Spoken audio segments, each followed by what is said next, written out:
जब आप क्लास में बैठे मेरे साथ पढ़ना स्टार्ट करें तो पढ़ें कैसे? तो मेरे प्यारे बच्चों, पढ़ने का तरीका है, आप अपनी एक रफ नोटबुक ले लीजिए, रफ कॉपी लीजिए, हाँ है ना? और रफ कॉपी लेके जो चीज मैं बता रहा हूं, कोशिश करिए उस चीज को जल्दी जल्दी रफ में सोल्व करने की, जल्दी जल्दी से सोल्व करने की कोशिश करिए। संभव हो सके वर्बली सोल्व करिए, नहीं संभव हो सका तो पेन वेन चला के काटा पीटी करके सोल्व करने की कोशिश करिए। जितना संभव हो सके कमेंट करिए। कमेंट से मेरा मतलब है क्लास में पार्टिसिपेट करिए, पार्टिसिपेट करिए, जितना संभव हो सके क्लास में पार्टिसिपेट करिए। मेरे प्यारे बच्चों, जितना ज्यादा आप क्लास में पार्टिसिपेट करेंगे उतना ही बढ़िया तरीके से आप सीखेंगे। पार्टिसिपेट कैसे करें? जैसे मैंने कोई सवाल बताया, कोई चीज समझाई, आप तुरंत उसका जल्दी से जल्दी सोल्व करने का प्रयास करें और मुझसे पहले उसका आंसर दें। मेरी खुद की भी ये इच्छा रहेगी कि जैसे ही मैं एक स्टेज पकड़ लूंगा तो मैं जब भी आपको कोई क्वेश्चन कराऊंगा तो क्वेश्चन जब बोर्ड पे आएगा तो उसके कम से कम 1.5 से 2 मिनट बाद मैं उस क्वेश्चन को आपको एक्सप्लेन करूं। तो मैं जरूर चाहता हूं और अभी भी मैं इस बात का ध्यान रखता हूं हमेशा कि हर बच्चे को 1.5 से 2 मिनट सवाल दिखे, वो अपना प्रयास कर ले, फिर मैं उसे अपनी तरीके से, अपनी तरफ से जो उसे समझाना चाहता हूं मैं उस चीज को समझाऊंगा। तो आप रफ कॉपी लेके बैठिए, कोई नोट्स नहीं बनाना। जब क्लास में हैं आप मेरे साथ तो आपको कोई नोट्स नहीं बनाना, किसी हालत में नोट्स नहीं बनाने हैं, आए ना? कोई बुक फॉलो नहीं करनी है। जब क्लास में बैठे उस समय ना कोई कैलकुलेटर का इस्तेमाल करना है। जितना संभव हो सके मेरे प्यारे बच्चों, रफ कॉपी लीजिए और वर्बली सवालों का आंसर देने की कोशिश करिए, या छोटी मोटी कटिंग पटिंग करके खटाखट खटाखट आंसर देने की कोशिश करिए। जितना संभव उसके पार्टिसिपेट करिए। गलत आंसर दे दीजिए, कोई दिक्कत नहीं, लेकिन आंसर दीजिए, क्योंकि जब आप गलत आंसर देंगे तभी तो आप सही की तरफ जाएंगे। कोई आदमी अपने अंदर सुधार तभी कर सकता है जब उसे अपनी कमी पता चले। और अगर आप ऐसे शांति से बैठे हैं और क्लास देख रहे हैं, ना आपने उत्तर गलत बताया ना सही बताया, आपको फील ही नहीं होगी चीजें। आपका जो मन कर रहा है वो आंसर दीजिए। गलत आया कोई दिक्कत नहीं, आपको महसूस होगी कि मैंने गलत आंसर दिया। जब गलती पता चलेगी तो सही भी आंसर देंगे। तो यही पढ़ने का तरीका आपने रखना है। जैसे ही आपकी क्लास खत्म होगी, क्लास खत्म होने के बाद मेरे बच्चे, जैसे ही क्लास कंप्लीट होगी और तुरंत अगर आपके पास समय है, अच्छा मेरी इंग्लिश बहुत खराब भी नहीं है और अच्छी तो बिल्कुल नहीं है, लेकिन हाँ मेरा ये दावा है कि इंग्लिश मीडियम वाले बच्चों को मैं समझा बहुत अच्छे से दूंगा, प्यार से। और हिंदी माध्यम वालों को तो दिक्कत ही नहीं, क्योंकि मैं तो खुद हिंदी माध्यम से हूं। जब आपकी क्लास कंप्लीट हो जाए तो आपको 2 तरीके से काम करना है मेरे प्यारे बच्चों। जो बच्चे मेहनत कर सकते हैं वो क्या करें कि जो पढ़ाया है ना उसको एक बार, जैसे मान लीजिए 1.25 घंटे की क्लास है, 1 घंटे 15 मिनट की क्लास है, 1 घंटे क्लास है, 1 घंटे 10 मिनट की क्लास है, उसको जो भी हम आपको यहाँ पे डिलीवर कर रहे हैं वो आने वाले 1 साल तक आपके मोबाइल में सेव रहेगी वो क्लास। अब जब चाहें, जितनी बार चाहें, जैसे देखना चाहें वैसे उसको देख सकते हैं। तो अगर आपको चीजें मोटे तौर पे जो मैंने पढ़ाई क्लास में, उन सारी की चीजों में आपने पार्टिसिपेट किया और आपको बहुत जल्दी जल्दी से समझ आ गई है, तो इसके तुरंत बाद आप क्या करें कि इस क्लास को 2x की स्पीड पे देखें, अगर आपको जरूरत महसूस हो रही है तो।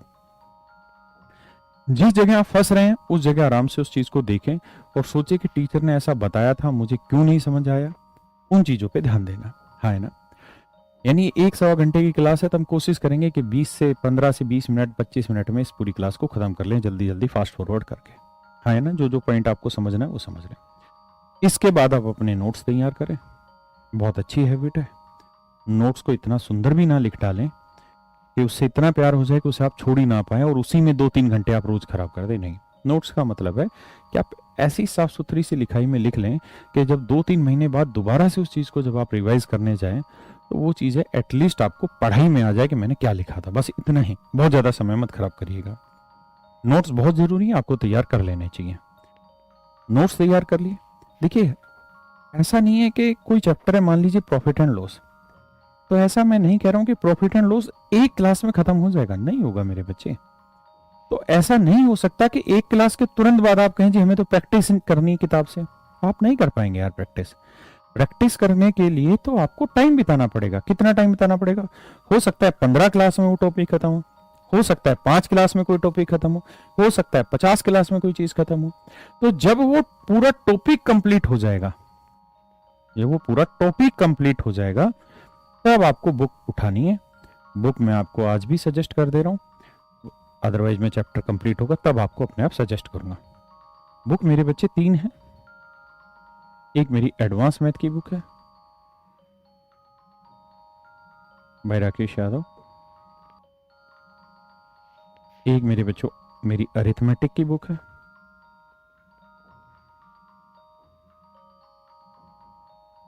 इसमें चैप्टर वाइज और कॉन्सेप्ट वाइज क्वेश्चन है। कॉन्सेप्ट वाइज क्वेश्चन है इन दोनों में। इन दोनों ही किताबों में टाइप वाइज क्वेश्चन है।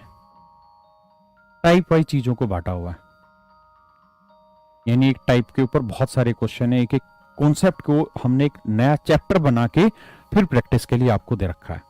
जैसे मान लीजिए कोई छोटा सा कॉन्सेप्ट है कंपोनेंडो डिविडेंडो, तो उस कंपोनेंडो डिविडेंडो के ऊपर भी हमने बकायदा एक पूरा चैप्टर बना दिया है। कॉन्सेप्ट, लेकिन हमने उसको एक चैप्टर बना दिया और उस चैप्टर के ऊपर 100-150 क्वेश्चन आपको प्रैक्टिस के डाल दिए। हाँ है ना। सेम इसी तरीके से अरिथमेटिक में भी छोटी छोटी चीजों को ध्यान में रख के कॉन्सेप्ट को ही मजबूत कर दिया गया। यानी आप एक कॉन्सेप्ट पढ़ने लग रहे हैं और उस कॉन्सेप्ट के ऊपर लगातार आपको बहुत सारे क्वेश्चन प्रैक्टिस को मिल जाएंगे। ये दोनों किताबें आप परचेज कर सकते हैं। संभव हो तो ऑफलाइन मार्केट से जाके परचेज करिए, ऑनलाइन मत करिएगा अमेजन वगैरह से। नहीं संभव हो तो आप ऑनलाइन परचेज करिए, अदरवाइज ऑफलाइन करिए, ताकि किसी दुकानदार को भी 2 पैसे की काम मिले। जब कोई चैप्टर आप इन दोनों किताबों से प्रैक्टिस कर लें, उसके बाद मेरे बच्चे एक मेरी किताब आती 7300 प्लस मैथमेटिक्स, उसके बाद आप इस किताब से प्रैक्टिस करें। क्योंकि ये जो 7300 प्लस मैथमेटिक्स वाली किताब है, इसमें चीजें टाइप वाइज नहीं है, चैप्टर वाइज है।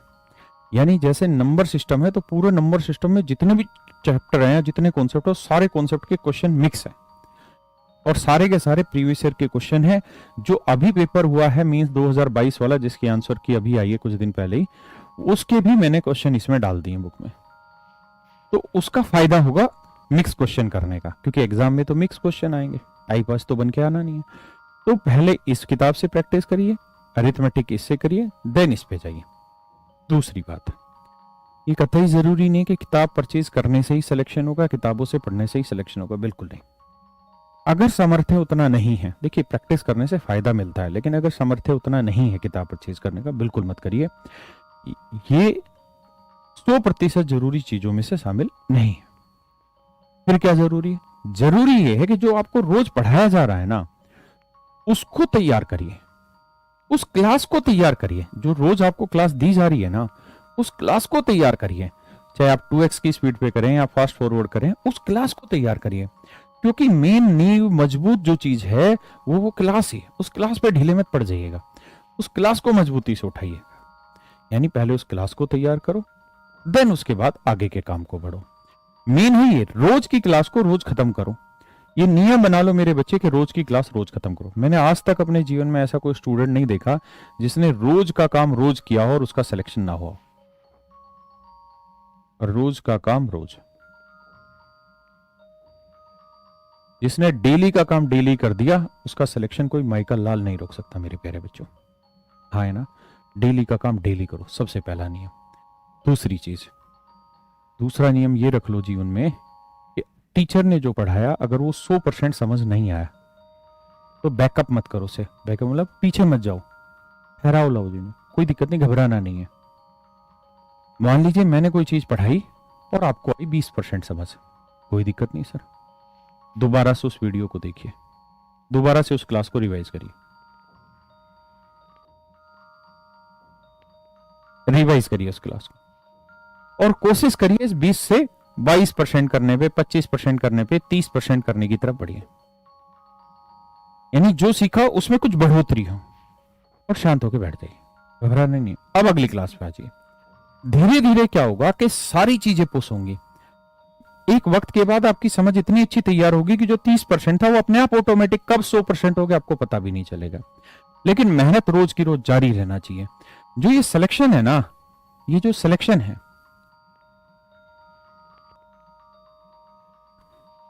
एक तरफ से काम नहीं करता मेरे बच्चे, ये हर तरीके से काम करता है, हर चीज का एफर्ट इस पे आता है।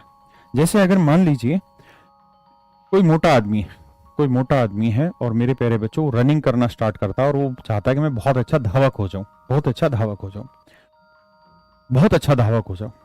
तो उसने पहले दिन रनिंग स्टार्ट की और पहले दिन में वो 200-300 मीटर भागा और उतने में वो थक गया। फिर क्या करे, अगले दिन भागे ही ना, अगले दिन भाग 200 था ना, अगले दिन 250 मीटर कर, 300 मीटर कर, छोटे छोटे टारगेट बना, अचीव कर, आगे बढ़। उससे क्या फायदा होगा? एक तो मोटा आदमी पतला हो रहा है, यानी एक तो उसका वजन घट रहा है, एक तो उसका वेट घट रहा है। वेट घटने का मतलब, अगर कोई आदमी मोटा है और उसका वेट घट रहा है तो इसका मतलब उसकी कैपेबिलिटी बढ़ रही है, उसकी जो क्षमता है वो बढ़ रही है, एफिशिएंसी बढ़ रही है। क्योंकि एक आदमी 100 किलो वजन लेके भागे और एक आदमी 70 किलो वजन लेके भागे, एक आदमी 50 किलो वजन लेके भागे, तो नेचुरली जो आदमी 50 किलो वजन लेके भाग रहा है वो ज्यादा ताकतवर होगा, ज्यादा तेज भागेगा, हाँ है ना। तो एक फायदा तो ये होगा कि धीरे धीरे उसका वेट रिड्यूस हो रहा है।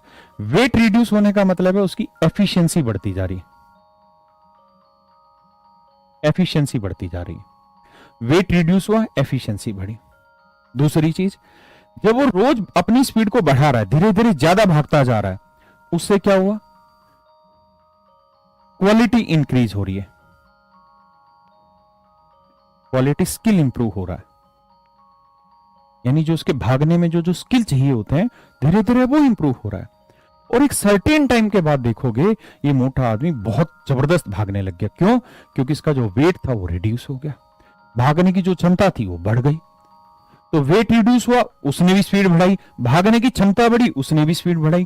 तो यानी एक ही चीज पे बहुत सारे आयाम काम कर रहे होते हैं, बहुत सारे एस्पेक्ट्स काम कर रहे होते हैं। ऐसे ही मेरे प्यारे बच्चों जो सिलेक्शन होता है ना, वो एक तरफ से नहीं होना कि आप सिर्फ मेहनत कर रहे हैं तो सिर्फ मेहनत करने से नहीं। जब जब आप मेहनत कर रहे हो ना, उससे हो क्या रहा है, धीरे धीरे आप में स्टूडेंटशिप जग रही है, स्टूडेंटशिप जग रही है। दूसरा, अब चीजों की तरफ स्टेप बाय स्टेप आगे बढ़ते चले जा रहे हैं, चीजों की तरफ धीरे धीरे आगे बढ़ते चले जा रहे हैं। एक वक्त के बाद क्या होगा, आप में इतनी ताकत आ जाएगी कि आप 10-12 घंटे एक साथ बैठ के पढ़ाई भी कर पा रहे होंगे, आपको बहुत सारी चीजें समझ भी आ चुकी होंगी, जो चीजें समझ आ चुकी होंगी वो आपकी एसेट्स बन चुकी होंगी और वो आपको ताकत दे रही होंगी। जो लोग डिमोटिवेट हो जाते हैं एक वक्त के बाद, उनको मोटिवेट करेगी वो ताकत कि यार मैंने इतने सारे चैप्टर सीख रखे हैं, वो तो मुझे अच्छे साथ हैं। तो सिलेक्शन बहुत सारी ताकतों से मिलके होता है मेरे प्यारे बच्चों, इसलिए बिल्कुल मत घबराइए। अगर आपको 10% समझ आया, 20% समझ आया, भागी मत, टीचर पे गुस्सा मत उतारिए कि टीचर बेकार पढ़ा रहा है। हो सकता है मैं बेकार पढ़ा रहा हूं, लेकिन किसी और टीचर की तरफ जाइए, वो बहुत अच्छा पढ़ा रहा होगा। लेकिन ये नहीं कि उसको भी बदल के किसी और पे चले जाइए, हो सकता है मैं बेकार पढ़ा, बाकी तो अच्छा ही पढ़ा रहे होंगे। लेकिन एक जगह भरोसा करिए और उस भरोसे पे आगे बढ़िए। कोशिश करिए कि हम क्लास में किसी भी फालतू कमेंट में पार्टिसिपेशन ना डालें, कोई फालतू कमेंट ना करें, सीधा सिर्फ और सिर्फ पढ़ाई पे फोकस रखें। इन चीजों के बाद मेरे प्यारे बच्चों आप देखोगे कि आपका जीवन बेहतरीन की तरफ चलता चला, बेहतर की तरफ नहीं, बेहतरीन की तरफ चलता चला जाएगा। कुछ चीजों पे कंट्रोल करिए और आगे अपने जीवन को कामयाब बनाइए। मेरे बच्चे, सरकारी नौकरी मात्र 6 से 8 महीने की तैयारी में आसानी से ली जा सकती है, अगर वो तैयारी सही डायरेक्शन में हो। तो मेरे प्यारे बच्चों, मुझे यही उम्मीद है कि आप मेरी बात को समझे होंगे